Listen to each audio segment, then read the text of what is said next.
মুক্ত জীবন আনন্দ, আমি হাম্বি, আমি ছায়ানট, আমি ইনকিলাব মঞ্চের আহ্বায়ক শহীদ শরীফ ওসমান হাদির হত্যাকাণ্ডের সঙ্গে জড়িত খুনিদের দ্রুত গ্রেপ্তারের দাবিতে বিক্ষোভ মিছিলের ডাক দেওয়া হয়েছে। সোমবার ২২ ডিসেম্বর দুপুর ৩টায় রাজধানীর শাহবাগের শহীদ হাদি চত্বর থেকে এই বিক্ষোভ মিছিল শুরু হয়ে কেন্দ্রীয় শহীদ মিনারে গিয়ে শেষ হবে। ২১ ডিসেম্বর রোববার দিনগত রাতে এই বিক্ষোভ মিছিলের ঘোষণা দিয়েছে ইনকিলাব মঞ্চ। সামাজিক যোগাযোগ মাধ্যম ফেসবুকে সংগঠনটির পেজ থেকে পোস্টার শেয়ার করে এ ঘোষণা দেওয়া হয়।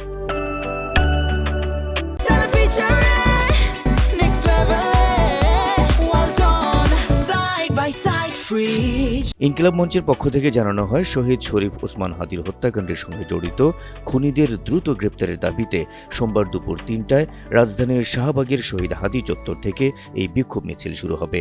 বিক্ষোভটি কেন্দ্রীয় শহীদ মিনারে গিয়ে শেষ হবে। ফেসবুকের আরেক পোস্টে ইনকিলাব মঞ্চ জানায়, সোমবার দুপুর ১২টায় শাহবাগের শহীদ হাদি চত্বরে এক জরুরি সংবাদ সম্মেলন অনুষ্ঠিত হবে। তাদের দাবি, শহীদ ওসমান হাদির হত্যাকাণ্ডের মতো গুরুত্বপূর্ণ বিষয়ে স্বরাষ্ট্র উপদেষ্টা ও সহকারী উপদেষ্টার পরিবর্তে একজন অতিরিক্ত আইজিপিকে মিডিয়ার মুখোমুখি করার মাধ্যমে পুরো ঘটনাকে তুচ্ছতাচ্ছিল্য করা হয়েছে। প্রশাসনিক পদক্ষেপের ব্যাপারে আশানুরূপ জবাব দিতে ব্যর্থ হওয়ায় প্রশাসনের বক্তব্যকে প্রত্যাখ্যান করে এই সংবাদ সম্মেলনের আয়োজন করা হয়।